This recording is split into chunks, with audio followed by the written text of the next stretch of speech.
We're off to a rip-roaring start here. Can't start YouTube streams right. I can't do anything.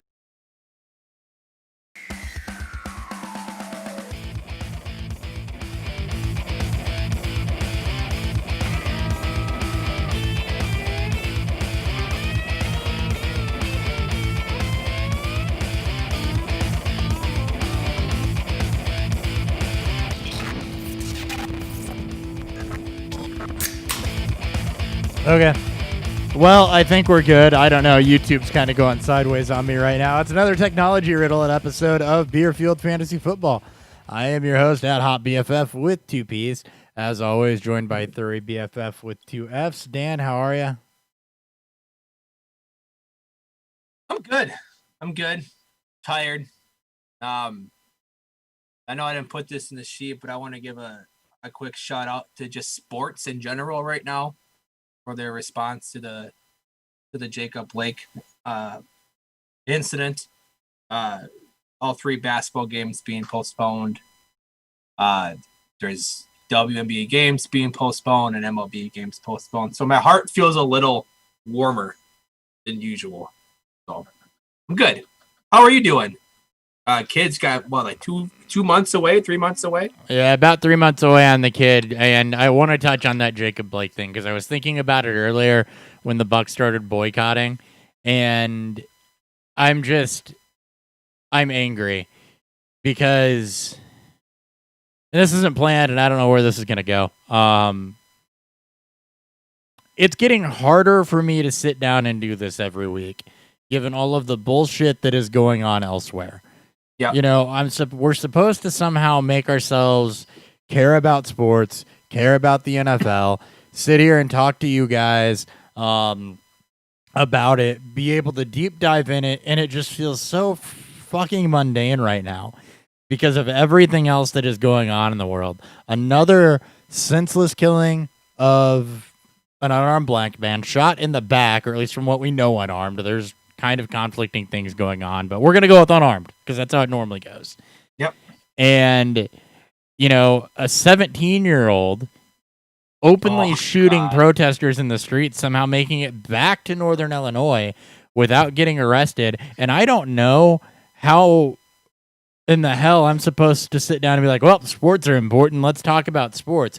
With that going on and a pandemic going on, it's getting harder and harder for me to sit down, unplug from the bullshit, and actually focus for a little bit because of all of that. It's so mundane and so difficult when there are real problems going on in the world to sit here and be concerned about David Montgomery's groin, which we'll get to in a little bit, because we have to talk about David Montgomery's groin, which, you know, probably a lot more exciting in different contexts. I'm assuming. I don't know if he's packing or not, but it's just so difficult to sit here and focus. And yes, props to the Bucs for boycotting. Sports are not important right now. This is bigger than sports. Props to them. Brewers were considering it. Props to the NBA for doing the right thing, and instead of making them take a forfeit, canceling the games, recognizing what they were doing, recognizing that it's bigger than them. Not something I could ever imagine the NFL doing. If there's one league that appears to be in tune with things going right, it's the NBA, and Adam Silver should run for president. Yeah, I mean, the NBA's generally been progressive with these movements. You know, they're putting Black Lives Matter, you know, on the basketball court within their bubble. They're supporting it. The jerseys are supporting it. The players support it, and it's with all the evil in the world going on right now, with all the shit that that this whole fucking year has kind of given us. There's little glimpses of light, and it's important to see, you know, these basketball players and these, you know, baseball players and these just say fuck it. Like, this is more than sports. Like, this is way more than sports, and here we are. It's a great feeling. Yeah, it's a great feeling and a terrible feeling all at once. The glimpse of lights are the reason that it's happening. The fact that it's still happening, though, you know, it's It's not. And before you run, there are people out there that are listening to us, and we tried to tread off of this, but I'm tired of treading off of this to not ruffle feathers and get everybody away from it and trying not to piss people off. Because quite frankly, if what I'm saying pisses you off, I don't want you as a listener of this show anyway. You can unsubscribe, you can turn off the show, you can go back into the fucking hole that you came from. I stopped giving a shit about views, listeners, or how many we're pulling in a week 3 years ago. Like, do not care. Haven't done it for that in a long time. And the fact is, if you're one of those people sitting out there on social media, they don't know what a struggle is. They're not oppressed. They're making millions to play a game. Stop and think about where a lot of these players came from. Stop and think about where a lot of the NFL players came from. A lot of the NBA players came from, the MLB players. The people that are doing this have not lost touch of the fact of where they came from, what a lot of them came through to get to the league, how a lot of them grew up, because it hasn't always been sunshines, rainbows, and millions of dollars. They had to work to get to that. It's not just them being crybabies. They have not forgotten the communities that they came from, where they came out of, the way that they grew up. There's at least one Bucs player that has been a victim of police brutality. So if you're out there saying that, you need to pull your head out of your ass and stop being ignorant. Exactly. Love it. Absolutely the correct call. And just why the show works so well for us. We're in tune. So I wanted to get that out there. I'm glad that you wanted to too. I wanted to get it off my chest because it was weighing on me before the show. It's just, how do I sit down and do this and look at this and try to put out quality content when I'm so fucking concerned about the world that I'm bringing my son into, about what is going on around us, about a pandemic, an election where we might end up with another president in there that's doing nothing and more concerned about TV ratings than he is about actually being a leader. There's so much going on that it's so hard to unplug from, because it is in your face and it is real shit, and it is worse shit than I've dealt with in my lifetime. 9/11 beforehand. 9/11 was bad. It was a couple months as a sixth grader. This has been all fucking year. Yeah. So, and I don't want another year of this. Nope. I don't want another 4 years of this. Nope. All right. Anyway, we do it. The aforementioned show that we have to try to unplug and give you. We're going to do our version of My Guys episode. It's been called You Call It's in the past. I don't call it George, Bill, Steve. I don't give a shit what we call it. We're going to tell you who we want to draft in various rounds. So we are taking a different approach to this. We are going kind of not picking somebody from each position, but in a range of areas in a draft where there's a guy that we might want to target. We're also going to go over some recent training camp hype.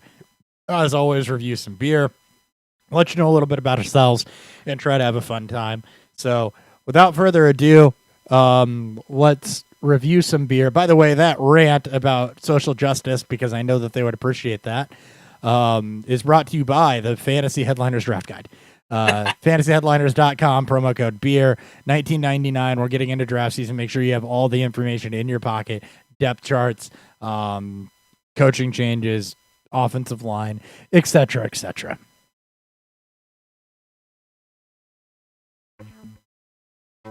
What's fueling Beerfield?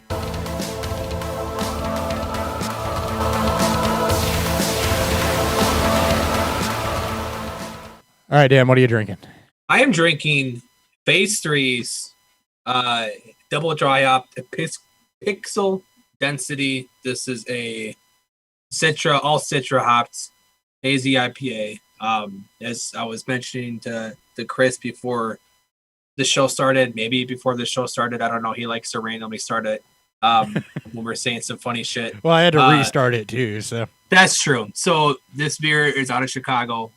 Phase 3 is out of Chicago. They have finally made their way downstate to where I live in Springfield.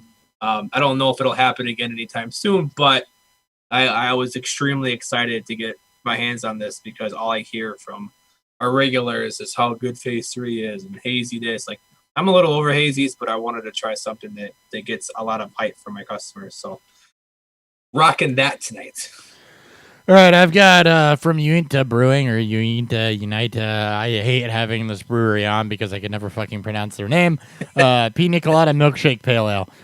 Ooh, Just as it sounds, it's an ale with lactose and other natural flavors that you would expect in a pina colada, which is normally pineapple coconut. So more of a tropical pale ale. Definitely got some haze to it. Not marketed as a hazy, but it is. So yeah, we'll slide some reviews in as we get through some of the other stuff that we got going. So let's go ahead and hit some training camp hype. I filled some things in on the show script, Dan. I don't know if you had other things you wanted to throw out there or not, items from this week. So we're starting it off in Seattle, and this is kind of a buy or sell segment. If you didn't listen last week, our apologies for the fact that my computer overheated first time we've recorded on the desktop. Apparently there was 6 years of dust in the heatsink. So that'll always cause bad things. But without further ado, Carlos Hyde will be a big factor for us, according to Coach Pete Carroll.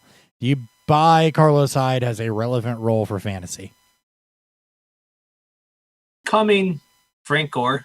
This will be the season that truly tells us if he's the new Frank Gore. I'm definitely not buying it. I'm selling this. I get it with Chris Carson's fumbling issues and Rashad Penny can't stay healthy. It just doesn't feel like we need to be buying in the Carlos side at this moment. He's an inefficient first and second down plotter back that, yes, I landed into a system that should pepper the running backs with touches, but we've seen Chris Carson fumble his way multiple times onto the bench and then still found his way, even with Rashad Penny healthy, on its way to be relevant again. Hyde maybe will post a couple relevant weeks, but he's not someone that there's no fucking way I'm staking Andy Klayman. Yep, no, that's about where I'm at too. I don't believe that when Rashad Penny gets back, that's going to be even murkier. I don't believe that there's going to be a consistent enough role carved out there to buy Carlos Hyde. So Teddy Bridgewater making throws, quote, as good as any Carolina quarterback has made in their short history. Now, keep in mind as I say that Carolina's top two quarterbacks for throwing in their history is like Cam Newton, who's never been known as accurate, and Jake Delhomme. So low bar. Low bar. Do you buy this? Yes, I do. I've as Chris knows, I am a huge Bridgewater fan. Obviously, used to play for the Vikings. Was a gruesome injury away from continuing to be, he was one gruesome injury that derailed his career with the Vikings. Obviously, Minnesota had to make other decisions, regardless of how you feel about that. It is what it is. He got to show us last year when Drew Brees went down that he could just plot right in with a great offense. He's extremely accurate.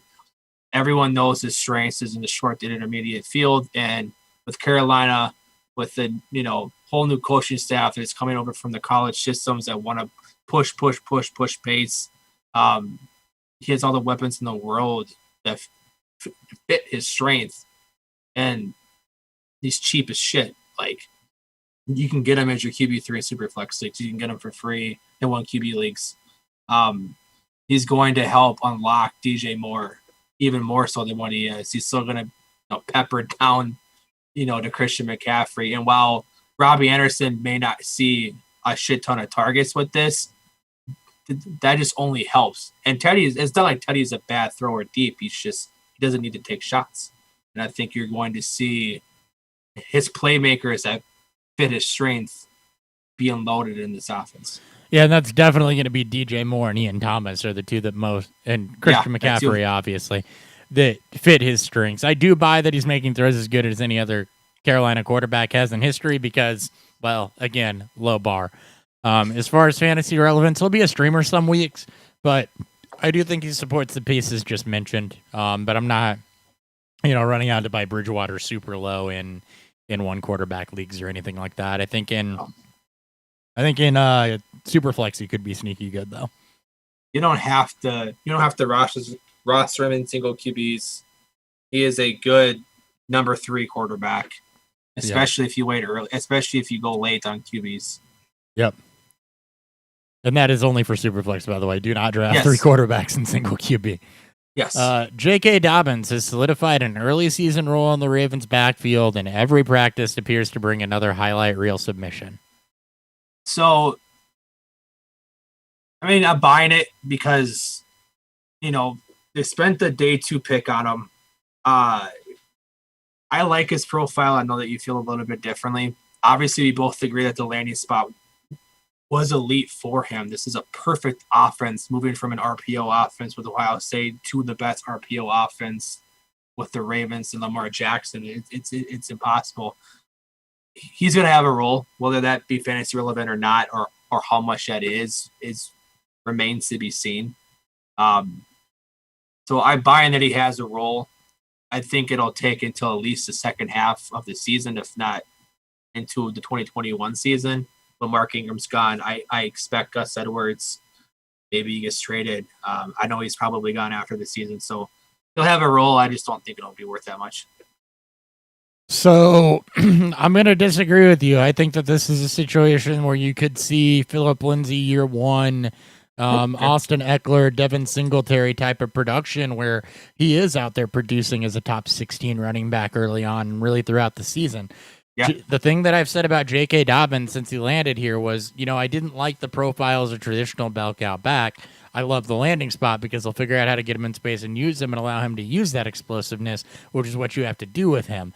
Yes, Mark Ingram's there, but as a change of pace for Mark Ingram, he is the type of player in that offense that I think will be deployed in a way to where he can produce on 8 to 12 touches a game at a level where you're not going to be disappointed running him out there in your flex. So, I do believe that J.K. Dobbins has a role, is going to solidify himself a role in this offense, and is going to be hyper efficient in year 1 to a point where he is relevant, he is startable, and can play. And again, it's because of the way his skill set fits this offense. Individually, landing spot matters, right? So we watch these players individually, and I'm like, yeah, okay, some explosiveness, he can work in space. He's got to land someplace that can be utilized. He could not have had a better landing spot, and I do expect him to produce year 1. Yeah, it would not shock me. It would not shock me if he Nick Chubbs his way into a hyper efficient, a true RB1 stud second half of the season. It's just because I'm not buying into it right now doesn't mean that it's going to shock me if it happens. It definitely wouldn't shock me. We just talked about how fantastic of a landing spot this is, how much it fits to his strengths as a running back, and the fact that he is also a good pass catching back out of the backfield. Now, granted, the Ravens may not have to throw the ball a whole shit ton. That defense has taken some licks, and the AFC North has improved as a whole, offensively to start pushing some points. So don't be surprised if there's multiple backs in this backfield that become fantasy relevant. We'll just see what happens. Okay. Allen Lazard solidified that he can be the primary receiving threat behind Devontae Adams. Sure. Marquez Valdes-Scantling was getting some buzz also for putting together back-to-back great practices. I think that was last week. Obviously, with Devin Funchess not playing this season, even though I don't think it mattered in the first place, this should have always been a battle for number 2. How much that actually pays off, and if Lazard can actually hold on to that job for the full season, we'll have to see how that plays out. I'm buying into it. I just don't really care. I'm only bought into maybe 2 players from this team, and one of them is not Aaron Rodgers. So, for me, I do see it. He flashed a lot at the end of last year, did Allen Lazard. He put together some good games as the season went on. Allen Lazard was hyper talented. People forget that he was outperforming N'Keal Harry. Or not N'Keal Harry. Wasn't N'Keal Harry? Hakeem Butler. Hakeem Butler, that's what it was. At Iowa State. And was hyper talented. I mean, his tape looked good. And the fact that he went undrafted was weird to me. Yeah. I think it was weird to you as well. And I think that this is a guy that is talented enough to make some waves and to make a splash. And he's virtually free right now. So as far as end of draft upside receivers go, you can make a case for that. he should definitely be on your watch list. If you're looking at wide receivers, week 1, who can make a splash? Green Bay against Minnesota. That secondary, rough. Outside of the safeties, the cornerbacks are completely new. They lost their top 3 corners to free agency this year. Lazard, a bigger body deep threat, can definitely make some plays, and he could be somebody that we're talking about as a early season winner, for your fantasy squads.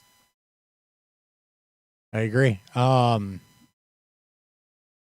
Derrick Henry catching the ball more confidently. Sure. I think he had 24 targets last year. A gradual, I guess, increase to his totals throughout his career. It's hard for me to see the Titans be as efficient as they were last year. Due to regression, they lost Jack Conklin to that offensive line. He went to the Browns. So that's going to hurt them a little bit. Defense probably won't be as light out, and you just won't see the overall offensive efficiency as a whole, which could bode for some more Derrick Henry checkdowns. It's not out of the realm of possibility that he sees over 24 targets. He's been 15 plus since his rookie season. It's not much to go off of, but you expect him to get at least 80% opportunity share. No one behind him that's worth a fucking damn in redraft this year. Sure. Let's go, I guess. Yeah. That's weird. I put a virtual background on myself because we're using Zoom and the mic stand is making it all screwy. Anyway. See, I can see it. We're going to roll with that. On-air production meeting. I love it. On-air production tweaks. We're going to roll with that, though. Right. I'll see if I can make it not weird. I buy the Derrick Henry thing. I do think that you lose Deion Lewis, you're going to need to get some pass production out of that running game. It's not like Darrington Evans was a more than average as a receiver. They brought in Jeremy McNichols. Woohoo. So... I think Derrick Henry does have to develop a little bit in that realm to get up, maybe a plus 15 target realm. Is it enough to make a huge difference? No, but I'd expect upward mobility there.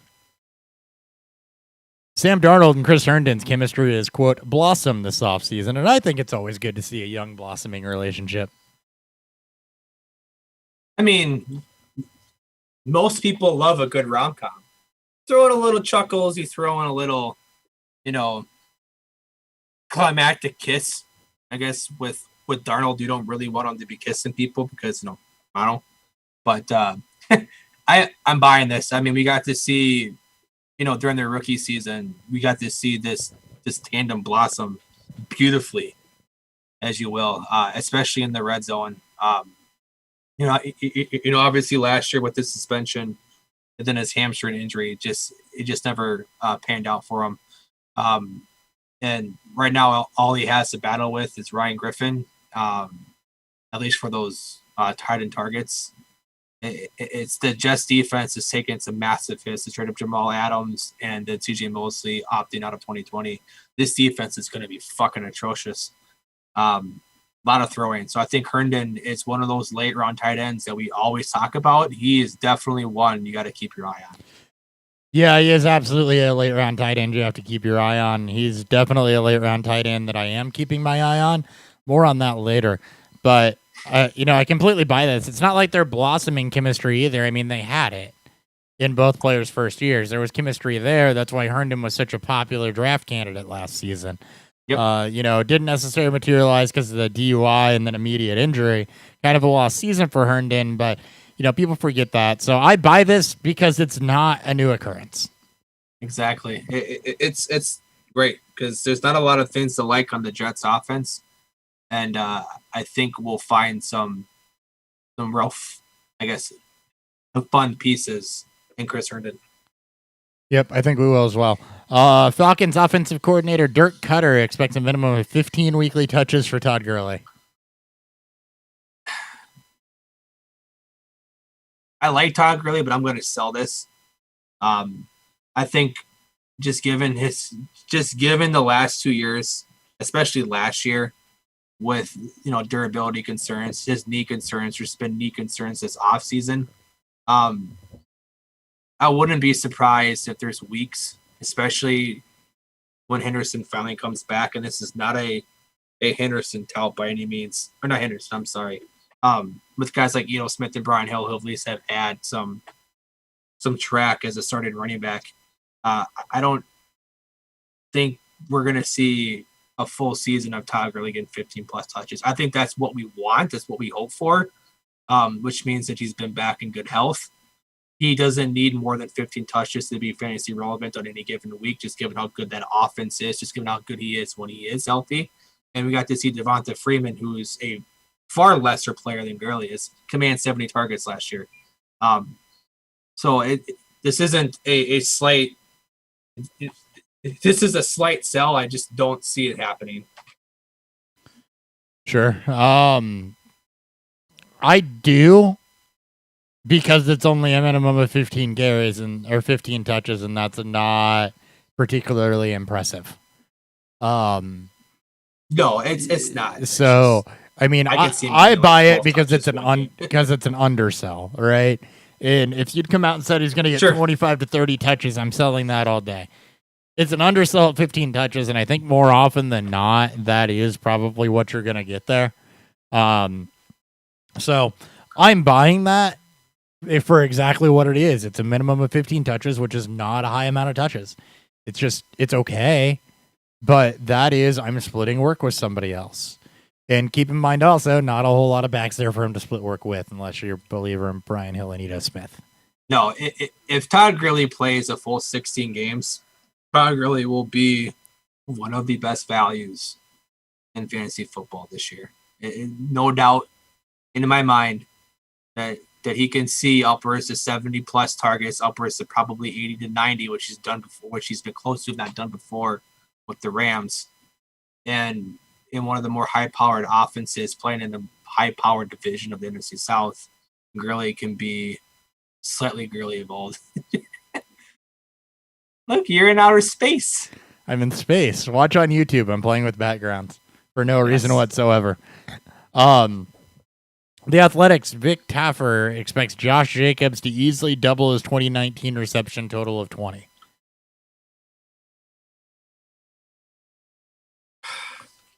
I want to buy this. I do. I would love to see the Raiders actually give their best player on offense, at least because they're right now, more work in the passing game. I can't buy it. This is a complete sell. They say double his targets. Sure, I'm on board with that, but not double his catches. Like, they've talked about this all offseason, like dating back to February and March, about how they want to get Jacobs more involved. And while we don't always buy in the coach speak, I buy more into the actions of the actual coaching staff and the GM staff, and them re-signing Jalen Richard, them bringing in Devonta Booker, who I don't really care about, them drafting Lynn Bowden Jr., who is a hybrid do-it-all running back, who is probably going to eat some of those targets. And then they, for some reason, brought in Theo Riddick. It's hard for me to just assume that he's going to double that type of work when the moves they're making suggest differently. Yeah, no, I'm with you, and I'm also with you in the fact that I really want to buy that as being a thing, and it's just hard for me because of what you just said. The moves that they're making do not line up with what they're saying, and sometimes you have to read between the lines and see the smoke that's there, and it just does not line up, unfortunately. I want it to. I wish it did, but it doesn't line up. He's capable of it. There's a world where it does happen. I'm just saying probably not probable. Yeah, we want this. And there is a world that it does happen. There absolutely is. It's just, given what we know now, I just don't think it happens. Yeah, no, I'm with you. All right. Next item, Gabe Davis. apparently has stood out this summer and become the trusted target of all 4 quarterbacks. This is going to be more dynasty by of rostering him. He was kind of a later round pick that we liked. May not have been drafted, especially if you only do a 3-round rookie draft or you're in a shallower league. It's going to be hard to make waves with John Brown and Stephon Diggs this season, but you could see some relevant weeks out of him. Are you buying that Gabe Davis is ahead of the curve? Because we were expecting a couple years before he really stepped into it. I easily buy this. I mean, I know that I didn't put as much focus into him. He is really one of your guys when we had our boy Miguel on from the Fantasy Headliners. You guys just were in love with them. And when you're able to not only impress your starting quarterback, but the whole entire QB core on an offense that yes, the receiving core there isn't, the best in the world. There's a lot of competition there. And I think Davis is going to carve out a role. I agree with you. He probably won't be, Jesus Christ. He probably won't be much of anything for 2020, barring some injuries to starting receivers. But there is some opportunity here. If we take a look into what John Brown's contract looks like and Cole Beasley, and then obviously Diggs will be the one there until he pisses off the entire team. But I'm definitely buying that Davis is ahead of where people thought he'd be. Yeah, I am too. Davis is a guy that I thought had a skill set that played at the NFL. He wasn't the fastest guy. He was more of a long strider. The deeper he got into his routes, the more he could separate, but he knew how to use his body. He's got a 6'2" frame. It's not exceptional size, but it's definitely above average. Big enough to play outside. And 6'2", 216. That's fucking big. Good. Dude. It is. Big. I mean, you're not Mike Evans big, which I would consider exceptional. No one else is Mike Evans big. You're above average for sure, and he knows how to use that size. He knows how to position his body. He knows how to box out cornerbacks. He knows how to position, which is a nuance of the wide receiver position that a lot of the more athletic guys don't learn because they just rely on their athleticism in college. So, I completely buy that Gabe Davis is ahead of the curve and should be rostered in all dynasty leagues. John Brown, obviously not out for this year. We're that close. But he does have an out in 2021. 8.15 mil cap hit, only a 1.6 dead cap.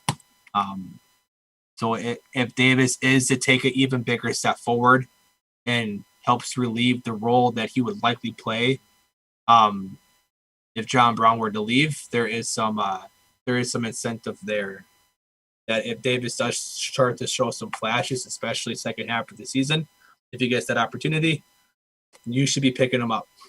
We'll probably going to be talking about him at some point this season. Yeah, I'm sure we will. All right, last one. Preston Williams has not missed a step in his first days back at practice. Looks good coming back from the ACL injury. I'm buying it. I'm buying it for this year.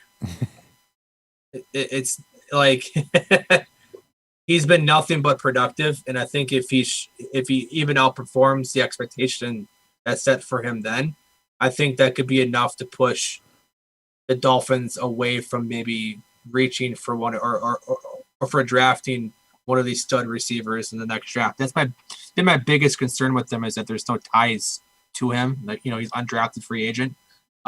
In what's becoming a stacked receiving class 2021. But for 2020, Preston Williams should be the number 2 easily. There's been multiple Dolphins receivers who have opted out of this season. I think it's Albert Wilson and then somebody else. I don't remember who. So he'll have that role. His role is the number 2. And we got to see what that was like when he was healthy before he tore his ACL. I still believe in Parker, but that does not mean that Preston Williams could not be good this year. Again, this Dolphins team is going to be bad. And this fucking Patrick, we've seen that. We've seen this show before. What the hell? Yeah, we have seen that show before. So I do think that Preston Williams is on the Cooper Kupp ACL recovery trajectory, which is really why I put this in here. I wanted you to admit that somebody can come back from an ACL injury and produce. I admitted so many times last year that I was wrong. And then the end of the season showed up, and maybe that's when the effect took place. But I'm wrong. I'm fine with admitting to it. I'm fine. Okay, I'm glad you're fine with admitting to it. People forget that Cooper Kupp came back so quick, and you can't knock Preston Williams because of the ACL injury. People also forget how good he was before the Devontae Parker breakout, and the fact that Parker did not break out until Preston Williams was hurt, until he was out for the season. That's when Parker took off. So, I'm buying it. He's virtually free. He should be rostered. He should be drafted in those late rounds because all you've seen from him is production. You haven't seen him not produce yet. So, all right. Exactly.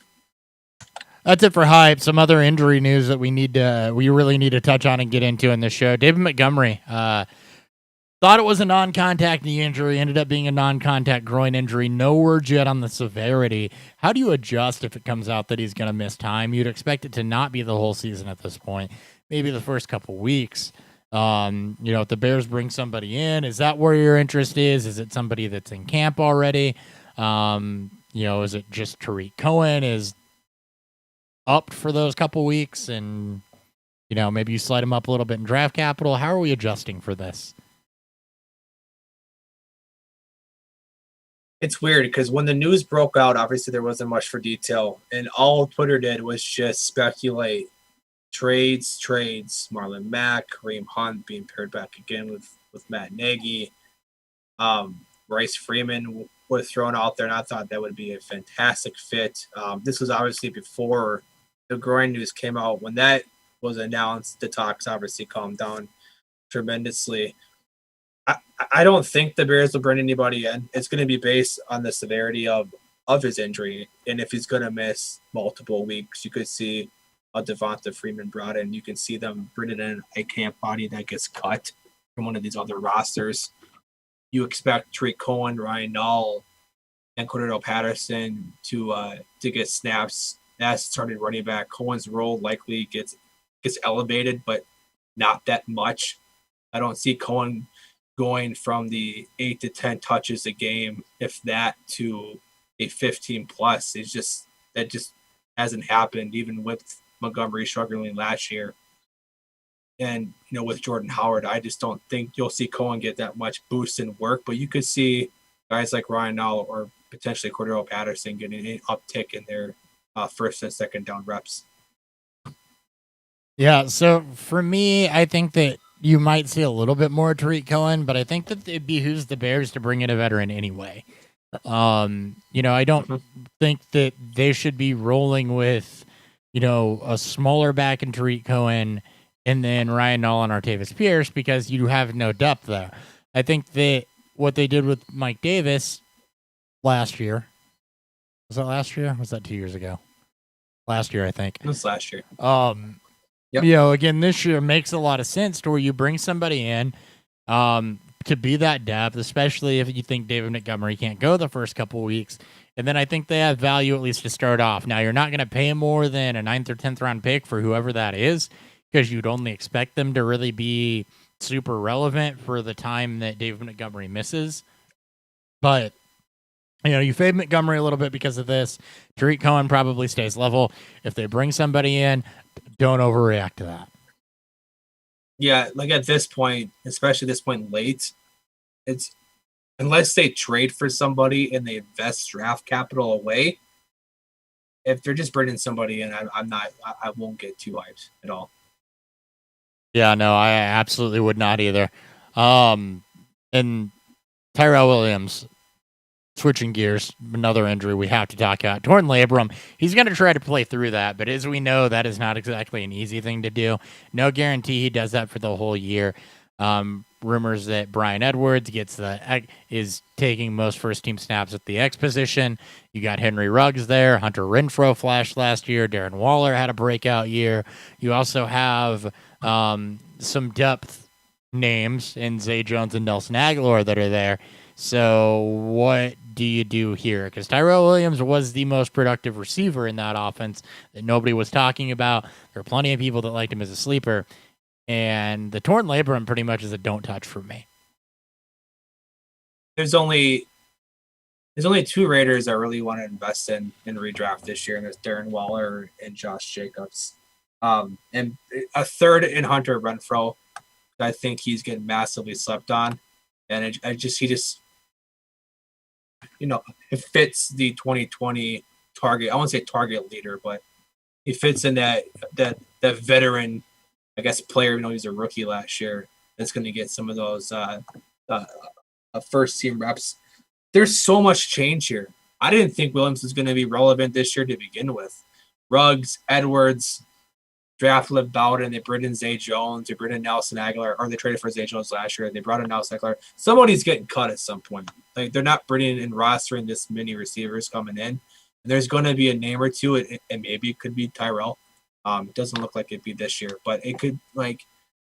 It's hard for me to buy into that. Just given the amount of draft capital they just pumped into this receiving core, that all it takes is a Brian Edwards great play or two, Ruggs making a great play or two, and just seeing Tyrell, squirm on the sideline and pain that he's just gonna be, just a cap sunk at this point. Yeah, I don't really have anything else to add to that either. Because I think you do see flashes out of the guys that you mentioned, Ruggs, Edwards, whatever. But Tyrell Williams is dangerous at this point. Don't touch it. The only person I really want to touch there, you mentioned there are two, is really just Josh Jacobs for me. I like Hunter Renfrow. He'll probably be a bench stash for me, let's be honest. He's the type of receiver that I like. Didn't quite like him enough to be like, yes, that's the guy I'm leaving around 12 plus with, or 9 through 11 or wherever he's at. But I do like Hunter Renfrow at least enough to roster him, stick him on my bench, and expect some production, because really when it comes to an injury, you kind of got to look at what you know before you look at what you don't know. And what we know is that Hunter Renfrow had weeks, Darren Waller had a breakout year. Those are the first two guys I'm turning to if Tyrell Williams is out before I bet on Henry Ruggs or Brian Edwards really doing something. And I'd bet on Edwards before I bet on Ruggs, because of course I would. All right, Dan, you got the fun question in here, so I'll let you kick that off because I'm talking a lot. That's fine. Every episode we've done, I think for the majority of that, for the entirety of season 4, is we like to throw in not just fun questions, but questions that allows you guys to get to know us a little bit more. We've talked music and movies that we grew up with recently. So we're going to keep with the fantasy theme, but I want to talk about some of the best memories, both good and bad, just memories that we've had from past fantasy football seasons. I got one that's relatively recent. It's our first year, my first year living here before we even started the podcast. And, obviously the show took off, or we inspired our show around the Ballers. And if you're a fan of the Ballers, you know that they're big on water bets. And my favorite one was when Nick and I made a water bet on, it was, I think, Ryan Matthews versus some other shitty running back. And both of our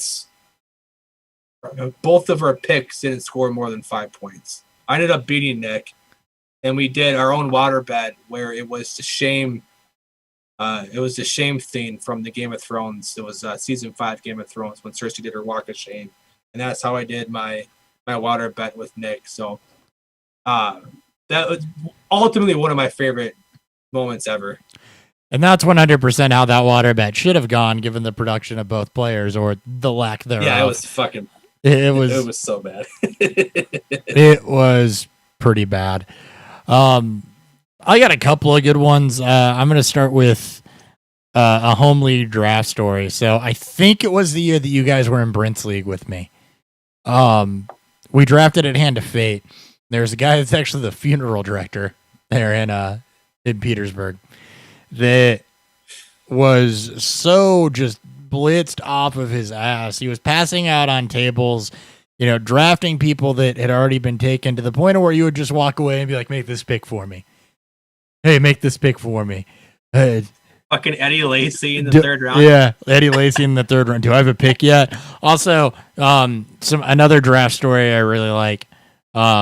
Paul, rest in peace, going almost straight Packers and no running backs for the first 8 rounds.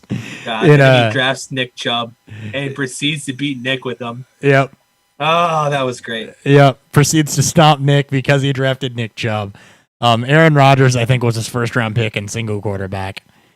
Yeah, that was. I mean, none of us were shocked. No, None of us were. none of us were in the least bit. Missed that guy. Let's see. Nick Novak kicking me through the playoffs the year that he went for like 21 in the first round. God, that's right. I remember that.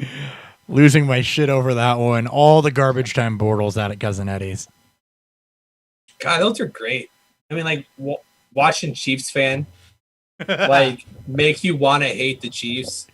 Like he is like. There's a lot of bad fans out there. There's a lot of fans that are just pure assholes. Chiefs fan would bring. This is a sports bar, so not even in his own place. He's bringing helmets and jerseys, and he's decorating his table. And every time Tyreek Hill ran the ball, whether it be a punt return, kickoff, or whether it be a punt return, or he took a handoff, He runs a 4.340. he's literally reciting his 40 time, yelling it out loud. The best moment, though, was when he got into it with the Titans fans and talked shit with them the entire time. This is actually really sad, but he talked shit with them the entire time. Titans battled back and actually kicked the game-winning field goal to beat him as time expired. And he got so butthurt. I mean, butthurt to a point where he left his wife at the bar. Like, biggest dick move you can probably do. One of the biggest dick moves you can do as a husband. You would Or just also a boyfriend. You just left your significant other there because your team lost. Yeah, you would also get really pissy with the bartenders if they didn't He's have a the game fucking on like dick. right that minute. Right that second. Yeah, he was something else. One of my other favorite memories has to do with what the hell is it called? With stat corrections. Oh.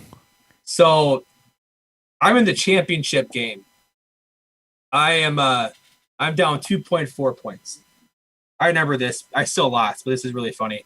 This same year, against the same opponent that eventually beat me in the championship game, I had beaten him on a stat correction in like week 3 or 4.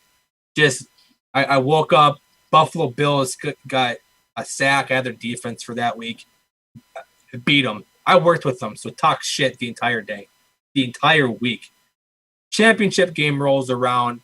Him and I are playing against each other. I've been beasting all year. And he had D'Angelo Williams. This is D'Angelo Williams with the Steelers when he took over for Le'Veon Bell when he tore his ACL after coming back from suspension. It was that year. And Williams had fumbled the football in week 16. And it didn't get corrected. I think it was like a muff handoff or something. And it got stat corrected to him only beating me by 0.4 points, which also hurts. I mean, losing by less than a point fucking sucks. But I woke up and all I sent to my buddy Ryan was stat correction ... And I watched him lose. I watched him just text me back, just losing his shit because he didn't actually go see that the score changed. But that was fun. That was a fun year. Even though I lost, that was a fun year. Yeah. One other one for me, the John Kuhn 3-touchdown game. Oh God, jeez. Just the amount of you and I were so anger. Mad. So well, because mad. I think we both had Ingram. Mm-hmm. We both We did. And I think Nick had Kamara. Was that pre? I think that was pre-Kamara. I don't think it was. Let me check on that real quick because it's not going to be hard to find when John Kuhn had 3 touchdowns in a game. But just the amount of anger that was flying around that table, the amount of anger that John freaking Kuhn. Let's see. Yep, it was the year he had 4 touchdowns. It was 2016. I think that was the year before Kamara. I think you and I had. I think it was you and I had. You and I had multiple. I had multiple Saints players. I think we both had Ingram. Had others, and it was. They had so many goal line carries that week. It was like Mark Ingram, fucking John Kuhn. Will that be a pass or run? I don't even remember. It was just a lot of anger. I'm trying to find this game. Where the fuck is it? I'm finding it right I now. he had 3 touchdowns that game. I thought it was 2, but maybe it just felt like it. He had 2 touchdowns. It was against San Diego. I'm pretty, yeah. 3 for 5 and 2 touchdowns. He had 3 total touchdowns. Yeah, 2 rushing and 1 receiving. Oh, yeah, that's what it was. Yeah, it was that game. 3 It total was that touchdowns. game. 3 total touchdowns against San Diego. We were not happy campers about that one. And that was a lot of yeah, it was. there's a lot of Yeah, yelling. Michael Thomas, Brandon Cooks, Willie Snead, Mark Ingram. Nope, John Kuhn. Mark Ingram. He had 1 rushing touchdown. He did. I mean, he had a good week. He had a good game. But John Kuhn siphons 3 touchdowns from you. It's not going to be a good. It's not a good feeling. It hurts a little bit. No, it did. It did. All right, my guys, let's go ahead and jump into this one. So, again, the way that we did this, we picked one from each tier of the draft. So, obviously 5, so your early mid rounds. 6 to 8, your late mid rounds. 9 to 11, which would be your late round flyers. And then round 12 plus, which is essentially going to be free in most drafts based on ADP. Dan, why don't you go ahead and start us off? Who are you targeting in rounds 3 to 5? So I've talked a shit ton on this show. Favorite, like it's a guy. Like no matter how I start my draft, I want Leonard Fournette. Obviously, I'm not going to get him in every single draft, but the goal is to draft Leonard Fournette in the 3rd round, which is, I guess, had been a reach. His ADP right now is 310 and full point. Up to date, but it feels like he always goes later because everyone wants to shit on Fournette. It's one of the most divisive players this year, at least for a high end running back. But if not Fournette, Robert Woods is one. Is he underrated? Because I haven't seen anywhere DJ that he Chark is another one. seen anywhere that Robert Woods is underrated. See, he's not, but he's going in the 4th round. And just like Cooper Kupp, who's going 3 spots ahead of him, both receivers easily, and I've seen Woods be drafted in the 3rd round. There's so much to like there. With the loss of Brandon Cooks there, nobody really else to replace that. And an offense that I figured to be better this year for both Woods and Kupp. I've said on the show multiple times that I would not shock me if both receivers finish top 12 receivers if they all play 16 games. Yeah, that's who I want. I want to build my core. I want to go running back heavy early, and I want to look at Robert Woods or Cooper Kupp or AJ Brown or DJ Moore, and I want to I fuck the shit out of them as my number 1 receiver. All right, I had Leonard Fournette written down. I can't. I'm not even going to respond to that. I had Leonard Fournette written down. And backed off of it a little bit when I saw the peripherals. I'm like, yeah, he might be about right there. If he falls for me there, I'm more than happy to take him because I don't think he has a massive fall off. I don't know that the ceiling is a whole lot higher than what it was last season. So I pivoted a little bit and went Calvin Ridley, who's going as a wide receiver 16 at the 405. Calvin Ridley had 66.6 yards a game last season over just 13 games played. He was on pace for over 1,000 yards and double-digit touchdowns again. Falcons passed more than any team in the league. The defense has not gotten a lot better, so I don't expect that to change at all. They've actually lost, in my opinion, ability to really handle a huge rush load. I don't think the game script's going to be conducive to them rushing a whole lot. And Austin Hooper's 7.5 targets a game are gone. You give 1.5 of those targets to Calvin Ridley, he's easily going to be a wide receiver 1. And, primarily Ridley's going to be working out of the middle of the field, which is where Hooper operated. Yes, Hayden Hurst is going to get some of those targets, but I don't expect him to come in immediately be Austin Hooper. So, for me, Calvin Ridley's a guy there in the 4th round that I think can outperform the wide receiver 16 ADP. And definitely, I don't see a scenario outside injury that he falls below that I want to target and I'm going to be happy to take. The hype was there for Calvin Ridley last year and it pushed him up into round 2 and 3. Recency bias didn't necessarily live up to that. I think that it's just a year early for him. And my honorable mention is Terry McLaurin at the 505. Washington's going to play from behind a lot. They have some weapons, but they don't really have another guy that, is going to come in and challenge McLaurin. They lost Jordan Reed. They don't really have another solidified pass catcher in that offense. We like the way that Steven Sims can be utilized. We like Antonio Gibson. We like Bryce Love. But Terry McLaurin is pretty solidified as the top receiving option there. So him going at the 505, a full round even behind Ridley, that's definitely something that I'm willing to target and I'm willing to plant my flag on, is a guy that I think can produce with Washington playing from behind a lot.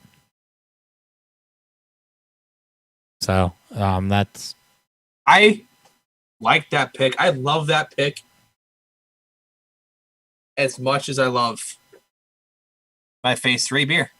My double dry hop, pixel density, heavy citra hopped. Obviously, all dry hop is a hazy beer, super fluffy, super cream filling. It's does a great job traditionally of what a hazy should be. In the same way that Terry McLaurin is a steal in the 5th round on a improving Washington offense with a improving Dwayne Haskins and a division that as a whole improved overall should lead to more scoring. I love Terry McLaurin. I admit I was wrongish on him last year. He proved that. Got to get on the train. You don't want to have take lock here. Just as much as I loved trying out at phase 3. Awesome. And way to slide it in there. Name me your next sex tape. All right. Round 6 to 8. So kind of that second tier. Was there anything else on rounds 3 to 5 you wanted to talk about? No, there's anybody you're targeting else. There's a lot to love here. Yeah. There's a lot of names you can throw out there. It's really going to be based on you start your draft. So yeah, you mentioned Robert Woods, Cooper Kupp, Leonard Fournette, Tyler Lockett's also in that range. That was another guy that was in consideration. Keenan Allen. I just with not even with the news of Mike Williams potentially missing the start of the season, but just the fact that you were getting a perennial wide receiver 1 in the 5th round. Especially if you go especially if you go robust RB to start your draft, it just feels so good. Keenan Allen's a guy a lot of people are going to be right on, or a lot of people are going to be wrong on. I feel like we're going to be right on him. I just by staying more up on him than most people. Yeah, I don't have a problem reaching for him in the 4th round. Sure. If the draft goes wide receiver heavy. All right. So in a lot of ways, this next tier in round 6 through 8 has a lot of qualities. Is this beer whose name I can't pronounce does from Uinta, and that is that there are a lot of things to like, such as the more it warmed up, there's more of a sweet undertone, more of a vanilla undertone. Not a whole lot of coconut that comes out, but sweetness of a pina colada definitely there. Definitely some tropical notes to it. But there's some downside, a little bit more bitter than I would like. It doesn't really come through bursting with flavor, despite generally being crisp, cool, and refreshing. There's more to like than there is to not like, but you don't necessarily love every aspect of it. And for my top pick in this area, the aspect you don't like about it is that he's one concussion away from his career ending. Oh. But the thing you like about it is what he's done as a wide receiver 1 in the past. If you've been listening throughout the summer, this is the least surprising thing you'll hear. Brandon Cooks is the guy I'm targeting in round 6 through 8. He's going as a 707, the wide receiver 33 off the board, behind Will Fuller, who can't stay healthy to save his life.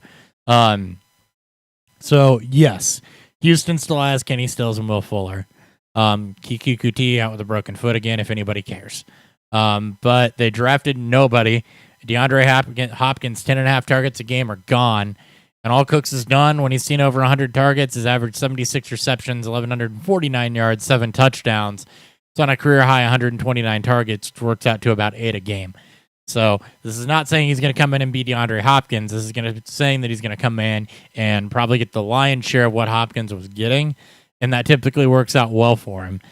Even if he doesn't get that 8 per game or that 129 targets, even if he sees over 100, he still has the potential to perform as a top 15 wide receiver that you're getting as a 33rd wide receiver off the board. The only downside to this is if he gets hurt. In my opinion, I think if he doesn't get hurt, if he stays healthy, that he completely outperforms that wide receiver 33 draft spot. Yeah, I think people are a bit overreacting to the loss of Hopkins with Deshaun Watson. Watson has been able to make do with and without him. He's still an elite quarterback. He's still going to find ways to improve. They improve that offensive line, and just with the amount of targets that are gone that you've mentioned. Will Fuller can't stay healthy. Randall Cobb has been beat up the later part of his career. Kenny Stills. Obviously, Brandon Cooks has his injury history, so there is some concern with who can and can't stay healthy. But if you're betting on a receiver to finish as a potential wide receiver 1, Brandon Cooks as a top 12 receiver, Brandon Cooks has that type of ceiling in this offense. So a bad defense, definitely bad secondary.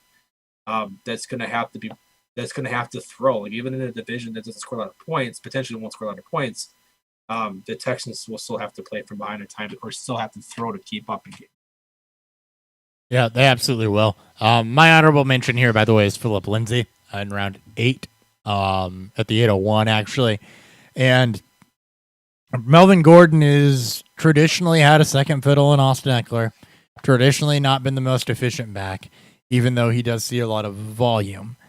Philip Lindsay proved in year 1 he doesn't need to see a ton of volume to be a hyper-efficient back that produces it a running back 2 level or even a flex value level. So you're going to go out there, you're going to get the upside that is Philip Lindsay in the 8th round. Melvin Gordon not exactly been the model for health either. A lot of people are down on Lindsay, and I don't really understand that one. I was down on him last year. Again, we hate ADP, not players. With the ADP being much lower this year, he's a guy that if I'm, really focusing on running backs in those middle round, or not running, and then I spin and focus on wide receivers in those middle rounds, and I come back to the running back position in round, 7, 8, somewhere in there. Philip Lindsay's a guy I want to target because I think he is a usable piece. If I were to hit injury, flex candidate, something like that, Philip Lindsay's a guy that I want on my roster that I can plug in, even if it is just as a depth piece, because I think he's going to be very usable, and I think he is going to outperform this ADP. I think he is going to have value week in and week out in the same way that Austin Eckler did when Melvin Gordon was there. Agreed. I like it. I have a few. I'm not going to spend a lot of time on them. This speaks to why I want to draft running backs early, because you get very, very good receiving talent that gets pushed down. We've already talked about Brandon Cooks going at the 707. There are 2 receivers that I absolutely want to target in the 6th round, and AJ Green and Devonta Parker. Both, again, have wide receiver 1 ceilings. I'm playing on offenses that are going to be throwing the football an absolute shit ton. I don't think Green wanted to play last year. I think Green recognized the situation that the Bengals were in this massive shitstorm that they created. There's no reason for him to come back from his injury, risk re-injuring himself on a lost cause. They completely revamped the offense. They get back their banged up offensive line players. They essentially get another first-round pick with their first-round pick last year, getting injured, coming back. The name has escaped me. I just had it. And then you throw in T. Higgins, and they got in the 2nd round. You have an improvement with the coaching staff as a whole. Green is so the number 1 in this offense. I like Tyler Boyd as well, who can also be thrown on this list. This is an offense that I have no issue buying into. And with Parker, he performed with and without Preston Williams. I don't think it matters. I think both of them are going to smash this year. I think this team is going to be throwing a shit ton. I mentioned this earlier when we talked about Preston Williams. So I'll reach for Parker as my wide receiver 2 or 3 and know that there's an opportunity that I can get a wide receiver 1. And then as for a running back, there's not a whole lot here to love Outside of maybe Philip Lindsay, James White at the 6'10". Again, he's rising up boards with the news of Sony Michel. I could take a bet on, especially with the epic rise of Damian Harris with these ADPs. He's one spot behind Sony Michel. So he's flying up draft boards. I wouldn't be surprised if he's at the single-digit rounds come next week. Yeah. And to your note on Parker, I don't share the same sentiment. The target volume was a little down when Preston Williams was there, but you're right. He did have a couple good weeks. He had, 2 weeks over 70 yards, touchdown in there before a couple touchdowns in there before the injury to Preston Williams happened. So it's not like he was, doing nothing at that point. All right. So, yeah, I agree, though. Round 6 through 8, you're really going to be cherry picking your guys because it does get a little ugly down there. Rounds 9 through 11, where you come and you're a little bit more apt to pick upside down here than you are looking for guys that have floor and still have some of that reasonable upside. So let's go ahead and start with you. Just go back and forth here. Who are you looking at, and then in rounds 9 through 11, who are you planting your flag on there?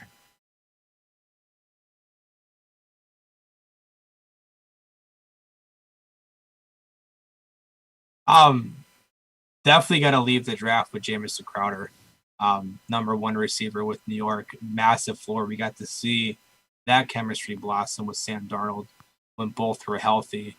Crowder may not have super high ceiling with yards per reception, upside, and touchdowns, but the dude is just a massive producer in that slot.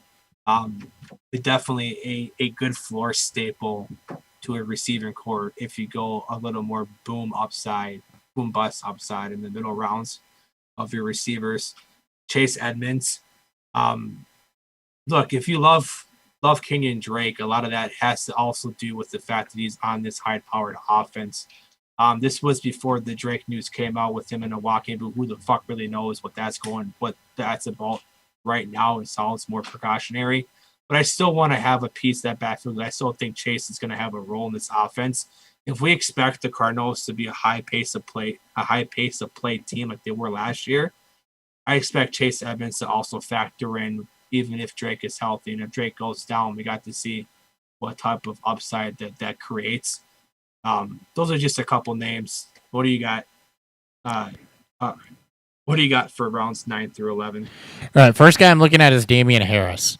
And he's almost sure to be there for you. There's a bit of hype that came out on him earlier in the week and just everything he's doing well. And he is a 3rd round pick. So you have to... What? So I'm looking at his earliest draft slot taken. Yeah. I want you to guess how early he was taken. 4th round? Draft. 4th round? 3rd round. 3rd round?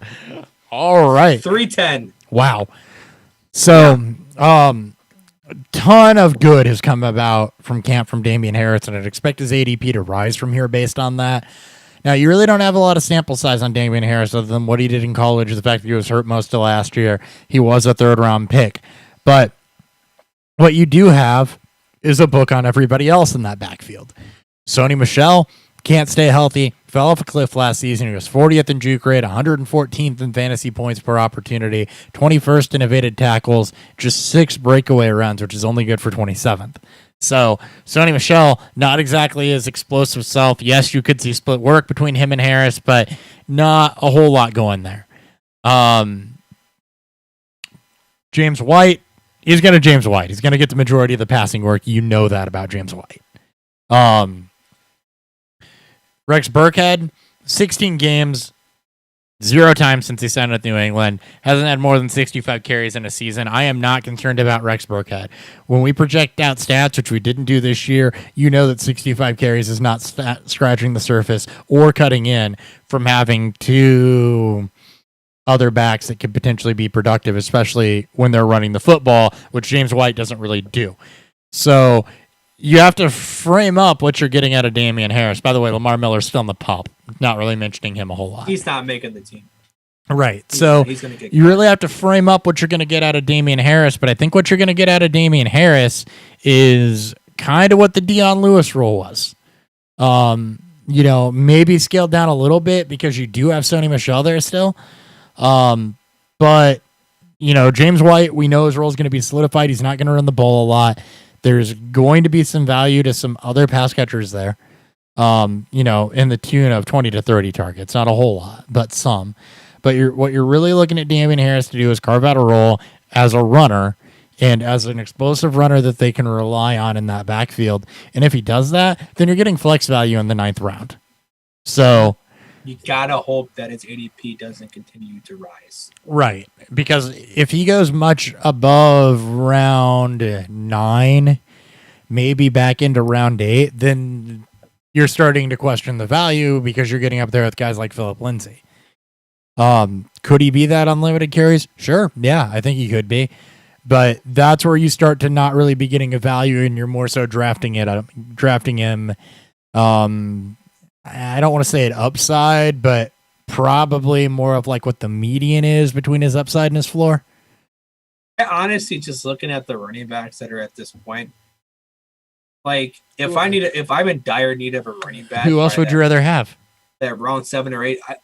I mean, honestly, I'm looking at running backs. You start from where he is. We're taking him over Darrell Henderson. We're taking him over Sony Michel. I'd take him over Chase Edmonds. I'd take him over Kerryon. Madison is. I'm glad his ADP starting to drop because holy shit, people relying on a backup, on a pure backup a little bit too much. I'm also looking at you, Tony Pollard. I'll take him over Latavius Murray, who has a very limited role. Zach Moss, who the fuck knows what he's looked good too, but rookie Singletary. I want to see how that role plays out before I want to feel like I need to invest. I want him over Tevin Coleman. Tariq Cohen I think is where it gets a little bit dicey, right? Dicey, but you're up in. I think Harris is a higher ceiling than Cohen, so I know that Cohen's has had a high target share, and he gets involved in that work. And if Montgomery is to miss time, that should help see his touches increase. But Cohen wasn't efficient last year. Possesses higher upside. Yeah, and Cohen wasn't efficient last year, so the whole offense wasn't efficient last year. Yeah, right. So like you get up to Breida, I'll take him over Breida. I'll take him over Philip Lindsay, to be honest. I would. Yeah. So there you go. I mean, you got a major value there, and a guy that the word is good coming out of camp. We don't have preseason. We don't have a chance to see it. Gonna have to rely on that a little bit more. That's why we're doing these hype segments that we haven't done in the past, because that's all we have. My honorable mention here is Matthew Stafford. There's no preseason. Okay. Yeah. Honorable mention here. I love it. I mean, Yeah. 10th round quarterback. We preach late round quarterback. Stafford was on pace for almost 40 touchdowns and 5,000 yards last season. And because of the dumpster fire that the Lions became without him there, people fell off of that. But you've got two good backs there. We've seen Kerryon Johnson when he's healthy. We love DeAndre Swift's upside. You've got a great tight end in TJ Hawkinson. You've got two very good receiving options in Marvin Jones and Kenny Golladay. There's weapons on that offense. He was using them before he got hurt last season. And I think you have to ride that wave for as long as you possibly can with Matthew Stafford, because he was on pace to have an incredible year last season before the injury happened. He's perennially underrated. So, he's my honorable mention here just because I didn't want to waste the entire pick on a quarterback, but I do think he deserves a shout out going in the 10th round, because if he's going in double-digit rounds, I'm going to own a lot of Matthew Stafford. He is the sole reason you wait on QB in single quarterback leagues. He's also the reason why you don't have to draft a quarterback in the first 2 to 3 rounds in Superflex leagues. Stafford has top three quarterback upside. It goes along with the guy that I also like in Marvin Jones. That Lions defense is going to be fucking horrible. Yeah, it was already bad, and they lost Slay. They are going to be playing for their lives. If Stafford's back and hold out for a full 16 with their improved offensive line, hopefully improved offensive line, he's going to be a league winner in 2020. And Marvin Jones is another guy that I think is being very undervalued, by the way. He's in that 6 to 8 range. towards the back end of it, I think. So, Yep. Yeah, he's another reason why you don't take wide receivers early, because you can go running back in the first 3 rounds and still walk away with Calvin Ridley, Brandon Cooks, and Marvin Jones. And I don't think you can walk away with a lot of things. Robert There's Woods, so Cooper much Kupp. in there. Yeah, there's a lot of value in those later rounds at wide receiver. So, that's why you wait on wide receiver this year and you start running back heavy, is because of things like that. All right, 12 plus. This is your freebie round. Who are you drafting at the back end of your draft for upside? So, I want my tight end here. I want my boy T.J. Hawkinson, who I think is top 5 tight end upside. Again, we just talked about this Lions offense. We know where the targets are going to be funneled to, and we know there's going to be a lot of pass attempts. It's not out of a realm of possibility that both Galladay, Jones, and Hawkinson can all be very fantasy relevant, and also including DeAndre Swift into that fold. This could be your 2018 Steelers. Elite offense, the good offensive line, and a horrible defense to help push 625 plus pass attempts. That could happen. And a guy like Hawkinson, who is made every single day, there's somebody else is hyping him up. Another fucking great practice, another great training camp day. Hawkinson's always been that guy. And again, we don't need to keep preaching it to you, but you wait. If you can't get a top 3 or 4 tight end, just wait. And Hawkinson should be the guy that you're looking at in that 10 through 13 round. Yeah, the upside on Hawkinson, as you mentioned, is top 5. He's got the athletic profile to do it, and to be a guy that sits up there with Kelsey, Ertz, Kittle, Gronk back in the day, et cetera, et cetera. So, my round 12 plus guy is Justin Jackson, and yes, there's some push from Joshua Kelly, but saw Justin Jackson this year. Yeah, the Chargers have traditionally been a 2-back operation, and with Gordon gone, I don't think that's going to change, and there's actually no rumors of that changing. It's not like Austin Eckler is going to get all the carries here. Actually, it's Justin Jackson's going to get first crack at it. And in games where Justin Jackson's gotten more than 7 touches, he's averaged 59 scrimmage yards, put together a career of 5.1 yards per attempt on the ground and 6.5 through the air. So I think they can just find ways to use him dynamically. He does have that type of, I don't need a lot of carries to be productive going for him, as, again, I just highlighted with the stat lines. That's only 7 carries that you're getting over 60 scrimmage yards on. In half PPR, it's 8.5, 9 points out of a flex spot.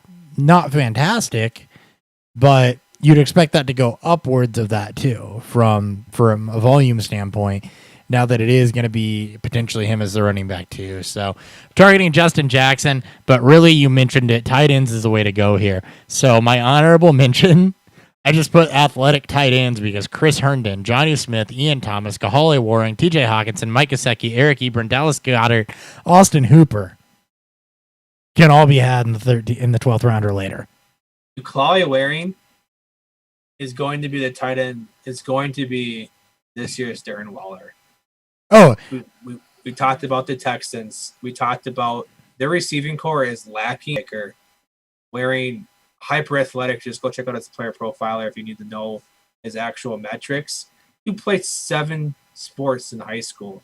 He's raw, but he's already making splashes, and he's already gaining the trust of Deshaun Watson. Not going to say he's going to be top 5. If you're looking for a guy that's going to emerge as potentially this year's Darren Waller, yeah, talent's been there. We talked about it last season. We absolutely loved them.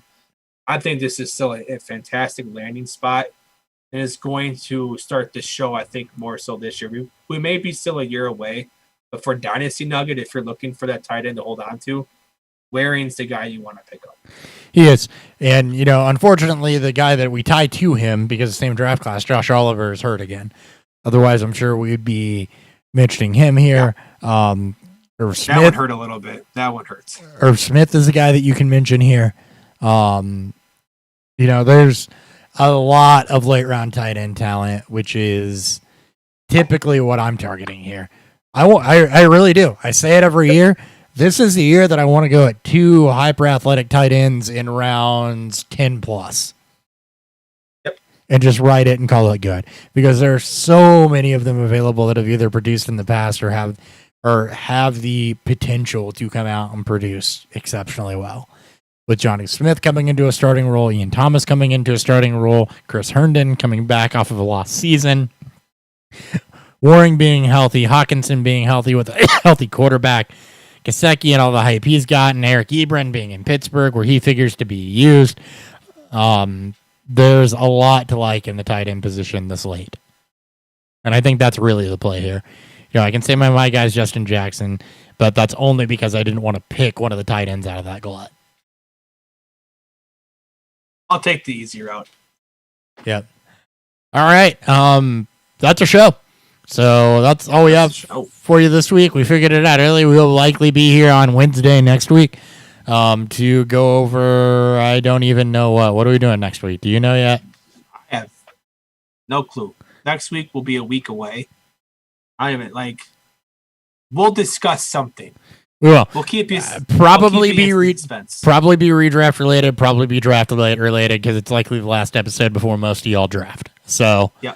Is the last episode before most of y'all draft. So, because it'll be week 1 the next week. It's crazy. It's caught up to you because you don't have the preseason or really training camp hype to go with it. God, week 1's going to be so sloppy. Right. Week 1's going to be sloppy. It's going to be so much fun. It's going to be difficult. Expect a completely different format when we get there, as we're just going to look at games and talk, I think, about whatever the hell we might like. And maybe some more sports betting there, too. It's legal in Illinois. So that's right. This is going to be week 1's going to be like having your first kiss. It is. You don't know what to expect, but you're really going to enjoy it afterwards. But I can promise it won't be like your first time having sex because it'll last more than 35 seconds. And on that note, I'm at Hot BFF with 2 P's. He's Larry BFF with 2 F's. Beerfield FF on Twitter. Beerfield Fantasy Football on YouTube. By the way, if you're watching on YouTube, sorry if it's a little choppy. We're still tweaking things with the new setup. So we'll be tweaking some things with latency and video quality, bandwidth, things like that to make it a little bit smoother. When I just move into the house and out of this apartment and I'm not saturated with the Wi-Fi everywhere, I'd expect it to be a little bit better. So, that too. Yeah, we will catch you guys next time. See ya. Hey, I did not put the outro image in here. Oh, well, we'll use the intro again.